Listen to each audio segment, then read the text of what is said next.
এদিকে আয় তো একটু। কি হয়েছে দিদি? বুনু এখানে বস। বল দিদি কি হয়েছে? এই টাকা দিয়ে একটা ম্যাজিক খেলা দেখাবো। তাহলে শুরু কর খেলাটা দেখি।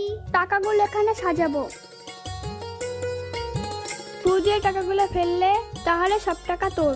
ওহো ভুলে গেছি, চোখ বাঁধা থাকবে। তাহলে দিদি তুই আগে ফু দিয়ে ফেল, আমি তোর চোখ বেঁধে দিচ্ছি।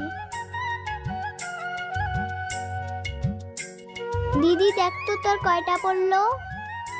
কি রে বুনু, একটাও তো পড়লো না। দিদি এবার আমার চোখ বেঁধে দে, আমি ফু দিব।